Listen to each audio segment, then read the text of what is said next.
Mulai. Sebelum mulai, saya mau tanya dulu, udah banyak nggak guru mata pelajaran lain yang memberikan tugas? Udah? Oke. Nah, ini kita seberikan tugas juga. Tugasnya buat di buku tugas. Sama seperti biasanya. Nah, saya nggak usah jelasin lagi ya. Saya nggak usah jelasin lagi. Dan tugasnya seperti begini. Kemarin kita udah nonton video ya, kita udah menonton video gimana masyarakat Indonesia pada masa praaksara, benar ya? Nah itu saudara jelasin panjang lebar. Kemudian nomor 2 dan nomor 3 juga sama. Jadi kamu jelasin tentang masyarakat Indonesia pada masa praaksara, kerajaan-kerajaan pada masa Hindu-Buddha, yang ketiga kerajaan-kerajaan pada masa Islam di Indonesia. Nah, ini untuk tugasnya. Kamu buat di buku tugas, di foto dengan jelas. Ada yang mau ditanyain tentang tugasnya? Oke, kenapa tidak pakai Google Form? Jawabannya, kalau cuma kita yang buat, nanti bisa dikoreksi sama kepala sekolah, paham ya? Asal 7D buatnya di Google Form, sedangkan 7A, B, C, 7A, 7B, 7C, tulis tangan. Kan nggak mungkin kita beda sendiri ya, paham ya? Nah, karena kan 7A sampai 7C itu Sepeter yang pegang, atau Sepeter yang ngajar IPS. Nah, semua ada kita kenal kan siapa Sepeter kan? Makanya kalau misalnya kamu lihat di bawahnya ini, nah, ada dari Mr. Peter. Nah, harus tulis pertanyaannya ya? Tidak. Kamu nggak usah tulis pertanyaannya, tapi harus dibuat dong nomor 1. Nah, lagian pertanyaannya cuma dikit kok. Mau ditulis juga boleh, tidak usah ditulis juga boleh. Terserah kamu. Seperti biasa, seperti saya bilang, semakin panjang lebih bagus. Kami ya, ada yang mau ditanyain? Untuk cari penjelasannya, serasa itu ada di dalam Google. Nah, benar ya, semuanya ini ada di dalam Google. Nah, kalau misalnya saya menuliskan tugasnya ini dari video yang saya berikan itu boleh tidak? Jawabannya boleh. Nah, atau mau kamu buat dari dalam buku juga boleh. Semua jawabannya ini sebenarnya ada di dalam buku. Hanya tinggal mindahin saja. Gimana? Ada yang mau ditanyain? Nah, untuk cara pengerjaannya saya harap semuanya udah paham ya. Dari sejak semester 1 kita, dari UH1, ini tetap aja peraturannya. Yang berbeda hanya di bagian topik tugasnya saja. Kalau di sini mau buat bahasa Inggris atau bahasa Indonesia, kamu kalau lebih nyaman bahasa Indonesia, silakan. Kamu mau buat pakai bahasa Indonesia, jawabannya silakan. Mau buat bahasa Inggris juga silakan. Nah, dan ini sekarang kita di bulan 4, benar ya? Kita di bulan 4, dari beberapa murid yang saya pernah tanya, ketika ujian IPS itu kan banyak soal itu ada bahasa Inggrisnya, benar ya? Ada soal bahasa Inggrisnya. Itu jawabannya tidak mesti bahasa Inggris juga. Nah, kalau kamu memang kurang nyaman dengan menjawabnya pakai bahasa Inggris, jawab saja pakai bahasa Indonesia. Oke, paham ya? Jadi dari beberapa murid yang saya periksa dari kelas 7D itu mungkin ada 15-an orang yang jawab pakai bahasa Inggris. Tapi jawabannya itu terlalu singkat-singkat. Mungkin alasannya karena pakai bahasa Inggris saya kurang ngerti gimana untuk mentranslate-nya. Ya sudah, kalau begitu jawabannya pakai bahasa Indonesia saja. Oke, boleh ya? Paham ya? Kedengaran suara saya untuk yang offline? Kedengaran ya? Untuk yang online, ada yang mau ditanyain? Dari 15 orang yang hadir nih. Oke, tidak ya. Nah, dan saya nggak paham gimana ya, apakah pengajaran saya yang terlalu lambat atau gimana? Kalau di kelas 7A sampai 7C, mereka sudah masuk ke video yang ketiga. Kita masih masuk di video yang kedua. Nah, jadi kita kali ini mungkin nggak usah pala terlalu menjelasin. Setelah kita nonton videonya dulu, baru nanti saya jelasin. Oke, kita sekarang masih masuk di video yang kedua. Ini 18 menit. Untuk video yang kedua. Nih, kita terakhir sampai di mana nih? Ada yang ingat nggak nih videonya?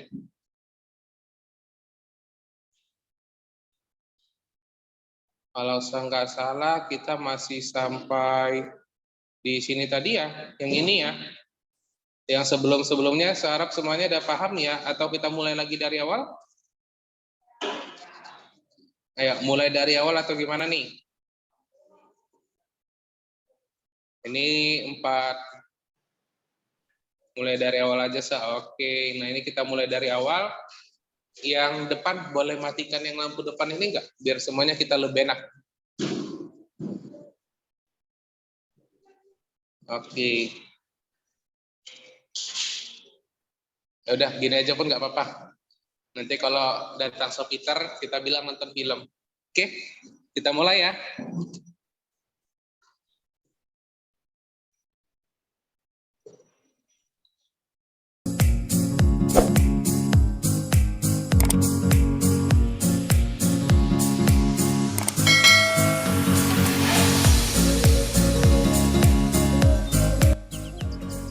Halo anak-anak, apa kabar? Salam sehat untuk kalian. Kita bertemu kembali pada materi kehidupan masyarakat pada masa Hindu-Buddha. Selamat belajar. Tujuan pembelajaran kita kali ini adalah menganalisis kehidupan masyarakat pada masa Hindu-Buddha. Masuknya kebudayaan Hindu-Buddha di Indonesia. Hubungan dagang antara India dan China semula dilakukan melalui jalur darat yang dikenal dengan jalur sutra. Jalur ini membentang dari Cina, melewati Asia Tengah sampai ke Eropa. Sejak awal abad Masehi, jalur darat beralih melalui jalur laut karena situasi jalan darat di Asia Tengah yang sudah tidak aman. Akibatnya, rute perdagangan melewati kepulauan Indonesia. Kepulauan Indonesia menjadi daerah transit bagi pedagang Cina dan pedagang India. Terjadilah kontak hubungan antara Indonesia dengan India dan Indonesia dengan Cina. Hubungan dengan kedua bangsa itu menyebabkan pengaruh Hindu-Buddha yang berasal dari India berkembang di Indonesia. Teori masuknya kebudayaan Hindu-Buddha ke Indonesia. Teori Vaishya oleh N.J. Krom. N.J. Krom mengungkapkan proses masuknya kebudayaan Hindu-Buddha dibawa oleh pedagang India. Para pedagang India mengenalkan ajaran Hindu dan Buddha beserta nilai budayanya masyarakat lokal pada saat berlabuh di kepulauan Indonesia. Pelayaran saat itu sangat bergantung pada musim angin, sehingga membuat mereka menetap beberapa lama. Teori kesatria yang diungkapkan oleh C.C. Burke. Menurutnya, para ksatria India terlibat dalam masalah perebutan kekuasaan Indonesia. Para ksatria membantu kemenangan salah satu kelompok atau suku dan hadiahnya menikah dengan salah satu putri kepala suku atau kelompok yang dibantunya. Dari perkawinannya itu, para ksatria dengan mudah menyebarkan tradisi Hindu-Buddha kepada keluarga yang dinikahinya. Teori ksatria yang diungkapkan oleh Mukherjee. Ia mengatakan bahwa golongan ksatria dari India lah yang membawa pengaruh kebudayaan Hindu-Buddha ke Indonesia. Para ksatria ini selanjutnya membangun koloni-koloni yang berkembang menjadi sebuah kerajaan. Teori ksatria yang diungkapkan oleh G.L. Muns. Sekitar abad ke-5, ada di antara para keluarga kerajaan India Selatan melarikan diri ke Indonesia sewaktu kerajaannya mengalami kehancuran, sehingga membuat mereka mendirikan kerajaan di Indonesia. Teori Brahmana oleh G.C. Fundler. Menurut Fundler, kebudayaan Hindu-Buddha India menyebar ke Indonesia dibawa oleh golongan Brahmana. Pendapatnya didasarkan pada adanya peninggalan prasasti yang menggunakan bahasa Sanskerta dan huruf Pallawa. Sementara yang menguasai bahasa dan huruf itu hanya golongan Brahmana. Maka sangat jelas di sini adanya peran Brahmana. Teori arus balik oleh F.D.K. Bos. Teori ini menyebutkan bahwa banyak pemuda Indonesia yang belajar agama Hindu-Buddha ke India. Setelah mereka memperoleh ilmu yang banyak, mereka kemudian kembali ke Indonesia untuk menyebarkannya. Sekarang, mari kita simak mengenai pengaruh Hindu-Buddha terhadap masyarakat di Indonesia. Pengaruh di bidang pemerintahan. Dengan adanya unsur kebudayaan dan agama Hindu-Buddha, membuat kedudukan kepala suku digantikan oleh raja. Kedudukan raja tidak lagi dipilih oleh rakyatnya, akan tetapi diturunkan secara turun-temurun. Raja dianggap sebagai keturunan dewa dan dianggap sebagai puncak dalam segala hal di negara. Oke, nah terakhir kan sampai di sini ya. Maksudnya unsur kebudayaan dan agama Hindu-Buddha membuat kedudukan kepala suku digantikan oleh raja. Nah, ini adalah waktu di zaman dahulu. Sekarang raja itu digantikan oleh di Indonesia menjadi presiden atau biasa disebut sebagai pemerintahan. Benar ya? Pemerintahan contohnya dipilih oleh rakyat dan untuk rakyat. Nah, itu katanya ya. Kemudian kita lanjut ya. Pengaruh dalam bidang sosial, yaitu adanya sistem kasta. Sistem ini membedakan masyarakat berdasarkan fungsinya.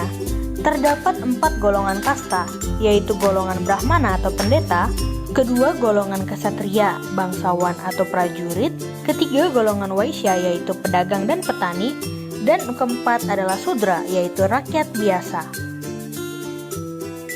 Pengaruh di bidang ekonomi. Jalur perdagangan India dengan Cina melalui laut mengakibatkan kegiatan perdagangan di Kepulauan Indonesia berkembang dengan pesat. Daerah pantai timur Sumatera ramai dikunjungi oleh para pedagang. Pantai timur.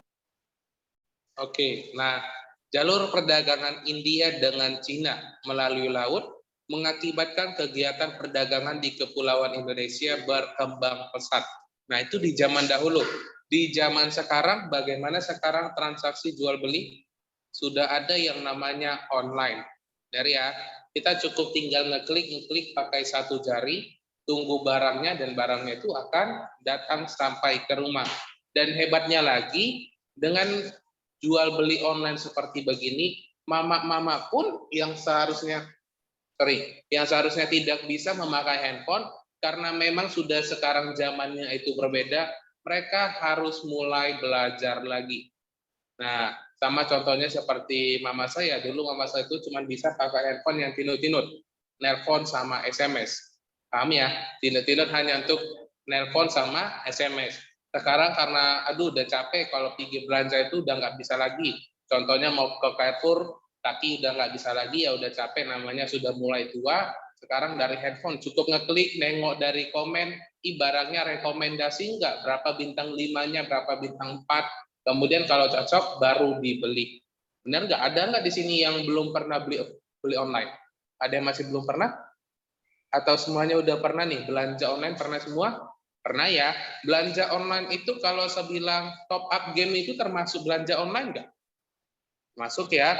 Nah, belanja online top up game itu pun juga termasuk sebagai belanja online.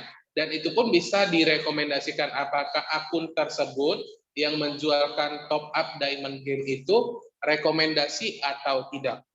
Nah, tapi saya mau bilang untuk anak zaman sekarang, uang itu habisnya itu ke game. Benar atau salah nih? Siapa di sini yang sering main game? Sering ya. Rata-rata di sini main game apa?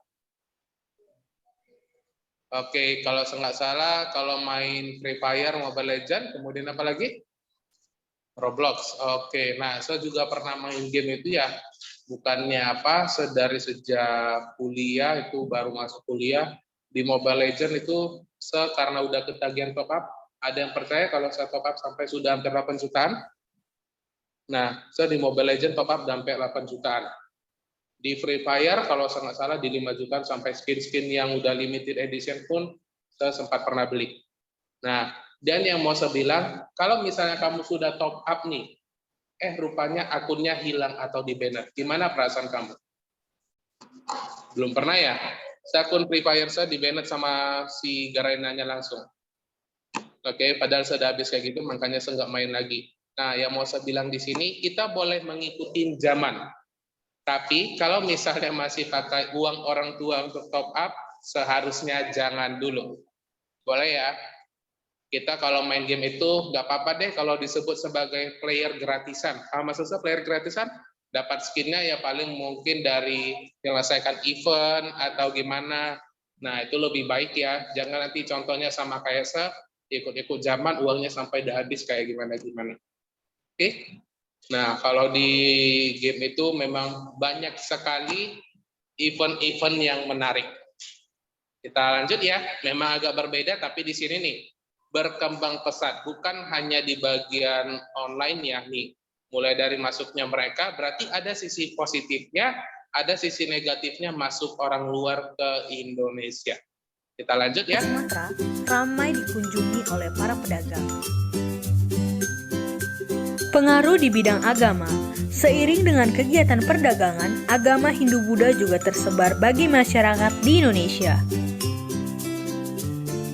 Pengaruh di bidang kebudayaan. Terjadi proses perpaduan antara kebudayaan asli Indonesia dengan kebudayaan Hindu-Buddha yang disebut akulturasi.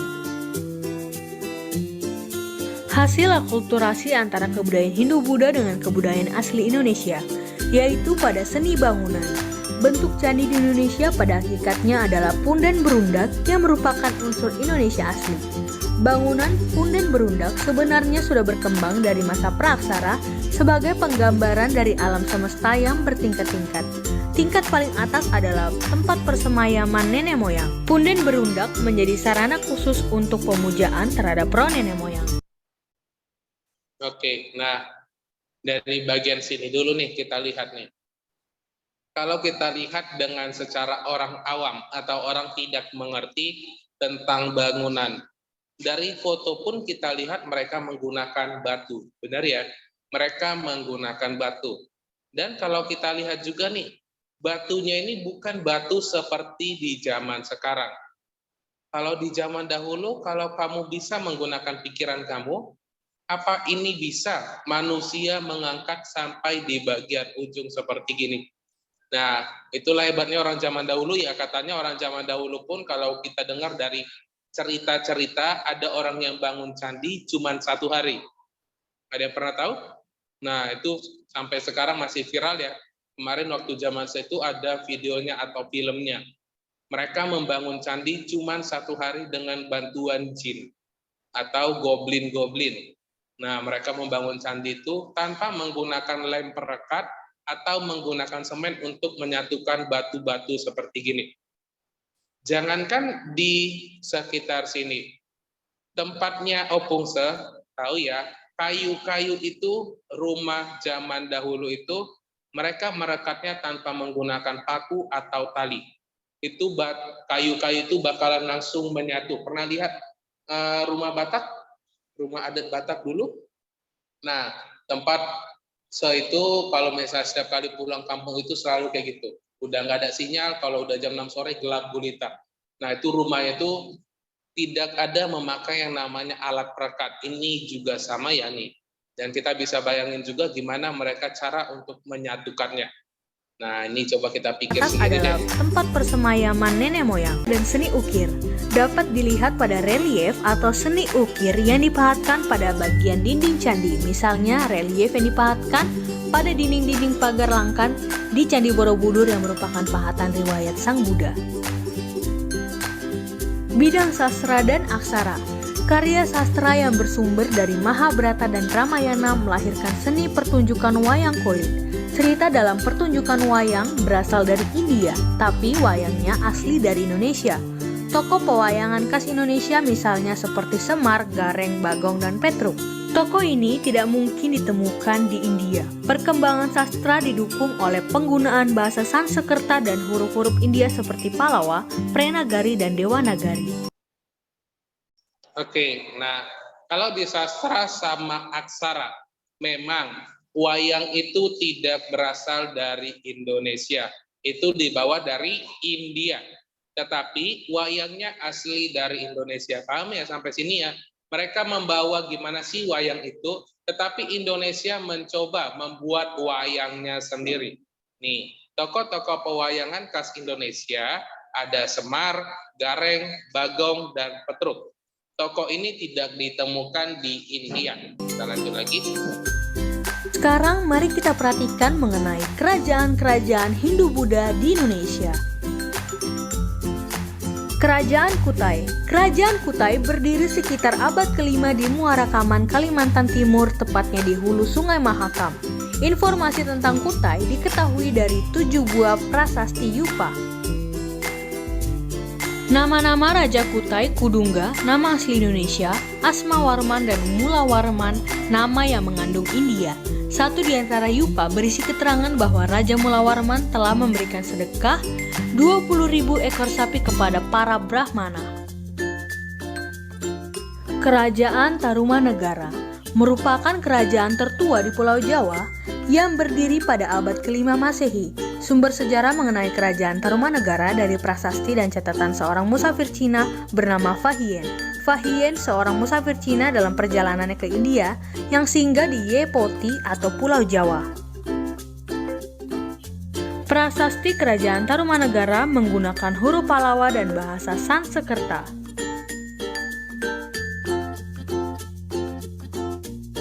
Kerajaan Tarumanegara memiliki raja terkenal yang bernama Purnawarman yang beragama Hindu.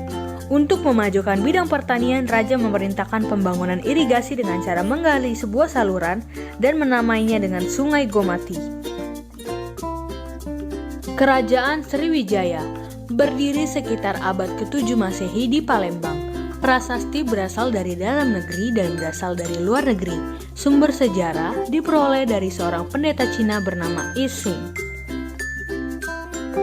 Daerah kekuasaan Sriwijaya antara lain Sumatera, pulau-pulau sekitar Jawa bagian barat, sebagian Jawa bagian tengah, sebagian Kalimantan, dan semenanjung Melayu. Raja yang terkenal adalah Balaputradewa yang pada abad ke-9 Masehi. Pada abad ke-11, kerajaan Sriwijaya mengalami kemunduran. Salah satu sebabnya adalah serbuan besar-besaran Raja Rajen Drakola dari kerajaan Kola Mandala ke wilayah Sriwijaya. Tahun 1377 armada laut Majapahit menyerang Sriwijaya. Serangan ini mengakhiri riwayat kerajaan Sriwijaya. Nah, kalau di zaman dahulu itu kerajaan-kerajaan itu bertarung, dan pada tahun 1377 armada laut Majapahit menyerang Sriwijaya. Serangan ini mengakhiri riwayat kerajaan Sriwijaya. Oke, di zaman dahulu itu perang itu masih sangat hal yang biasa. Kalau di zaman sekarang, bagaimana menurut kamu perang itu? Ya sekarang ini yang masih hangatnya itu Rusia sama Ukraina. Nah, dan itu sekarang sudah mulai damai karena dipersatukan oleh PBB. Tahu PBB apa? Belum pernah dengar PBB? Oke, Persatuan Bangsa-Bangsa. Nah, tujuan diciptakan itu PBB supaya para negara itu berdamai satu sama lain, saling melengkapi satu sama lain. Dan kalau misalnya tidak ada PBB di zaman saat ini, mungkin sudah ada dan sempat pernah ada yang mengatakan kalau misalnya itu bisa menjadi Perang Dunia Ketiga. Nah, dan itu pun katanya itu bisa mengaitkan kenapa harga minyak itu naik karena Rusia lagi berperang sama Ukraina. Itu kata dari orang-orang. Kalau di zaman dahulu, kalau perang-perang itu adalah hal yang biasa. Tujuannya itu bagaimana? Sama seperti sekarang. Untuk memperluas kerajaannya. Nah, kalau kamu menang melawan kerajaan lain, ya berarti kerajaan orang lain itu menjadi hak kamu. Serangan ini mengakhiri riwayat kerajaan Sriwijaya. Kerajaan Mataram kuno berdiri pada pertengahan abad ke-8. Menurut prasasti Canggal, Mataram kuno mula-mula diperintah oleh Raja Sana, kemudian digantikan oleh keponakannya Sanjaya. Pengganti Raja Sanjaya adalah Rakai Panangkaran. Setelah Rakai Panangkaran, Mataram kuno terpecah menjadi dua, yaitu pemerintahan keluarga Sanjaya menganut agama Hindu berkuasa di daerah Jawa bagian selatan, dan kedua, pemerintahan keluarga Sailendra yang menganut agama Buddha berkuasa di daerah Jawa bagian utara. Mataram kuno dipersatukan kembali melalui perkawinan Rakai Pikatan dari keluarga Sanjaya dengan Pramodawardhani dari keluarga Shailendra. Puncak kejayaan Mataram kuno yaitu pada masa Raja Dia Balitung. Ketika bencana meletusnya Gunung Merapi memporak-porandakan daerah Jawa Tengah, Empu Sindok sebagai pejabat dalam memerintahkan pusat kerajaan ke Jawa Timur. Perpindahan ini juga disebabkan serangan dari Sriwijaya ke Mataram. Dalam bidang kebudayaan, Mataram kuno banyak menghasilkan karya berupa candi dan stupa. Keluarga Sanjaya yang beragama Hindu meninggalkan candi seperti Candi Dieng, Candi Gedung Songo, dan Candi Prambanan. Keluarga Syalendra yang beragama Buddha meninggalkan stupa seperti Borobudur, Mendut, dan Pawon. Kerajaan Medang. Empu Sindok memindahkan ibu kota kerajaan Mataram dari Jawa Tengah ke Jawa Timur. Pendiri kerajaan Mataram adalah Empu Sindok sekaligus raja pertama.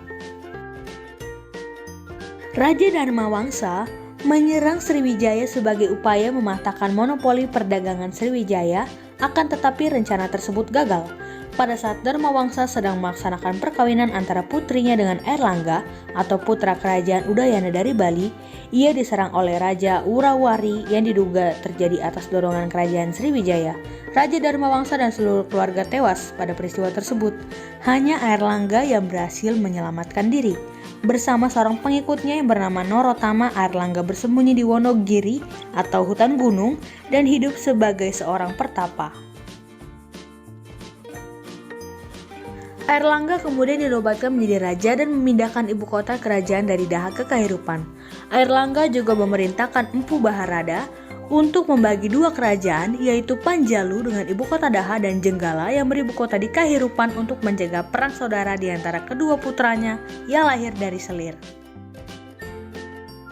Kerajaan Kediri. Munculnya kerajaan Kediri berawal dari pembagian kerajaan oleh Airlangga menjadi Janggala dan Panjalu atau Kediri. Puncak kejayaan kerajaan Kediri yaitu pada masa Raja Jayabaya. Kediri kemudian dikalahkan Ken Arok dengan dukungan kaum Brahmana. Kerajaan Singasari. Kerajaan ini terletak di Jawa Timur dan didirikan oleh Ken Arok. Kerajaan Singasari berada di puncak kejayaan pada masa pemerintahan Kertanegara. Kertanegara berhasil memperluas kekuasaan ke beberapa daerah di antaranya Bali, Kalimantan Barat Daya, Maluku, Sunda, dan Pahang. Pada tahun 1275 Masehi, Raja Kertanegara mengirimkan tentaranya ke Melayu yang disebut sebagai Ekspedisi Pamalayu. Tujuan ekspedisi Pamalayu untuk menggoyahkan kerajaan Sriwijaya dan juga menahan serbuan tentara Mongol, pimpinan Kaisar Kubilai Khan yang sedang melakukan perluasan di wilayah Asia Tenggara. Kubilai Khan mengirim armada Mongol ke Pulau Jawa untuk menaklukkan Kertanegara. Namun perang ini tidak pernah terjadi karena Kertanegara telah meninggal pada tahun 1292 Masehi akibat serangan dari Jaya Katuang yang merupakan keturunan Raja Kediri. Oke, nah ini kan dari tadi kita bahas tentang kerajaan. Oke, Apex Step. Oke, nah dan untuk tugasnya itu kamu jelasin aja tentang kerajaan-kerajaan tersebut. Dan di sini kan kerajaan-kerajaan pada masa Hindu-Buddha. Dan ada beberapa tadi yang sudah kita sebutin. Kamu jelasin secara singkat aja. Ini soalnya ada 3. Dan kamu buat jawabannya dari video yang sudah kita pelajari. Dan ini nanti bakalan share ke dalam Google Classroom untuk video 1, 2, 3. Di minggu depan kita berketepatan libur. Oke, kita ketepatan libur di kelas 7D. Ada di sini yang Muslim? Enggak ada?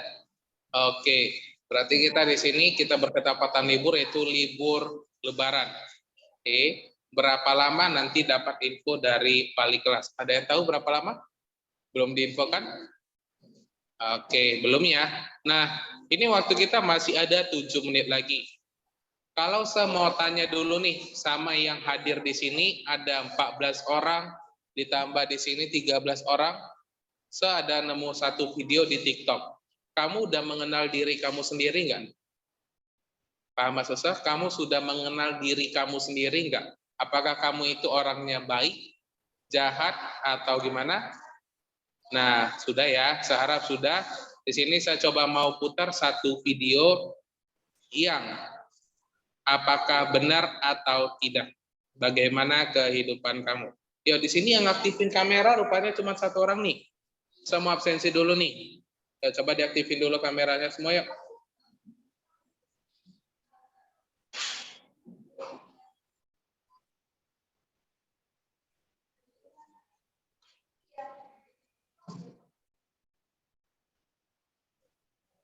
Oke, bentar ya.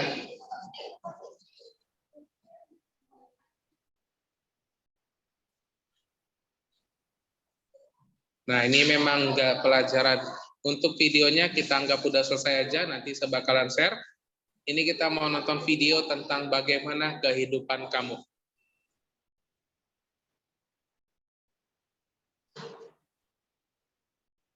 Oke, kita mulai ya. Alam bawah sadar lo, tentang gimana cara pandang lo menghadapi hidup. Tes ini gue susun dan kembangkan dari teori alam bawah sadar psikoanalisis Sigmund Freud yang gue pelajari di kelas psikologi S2 dan Ini bentar untuk share screen, untuk video pembelajaran, saya stop.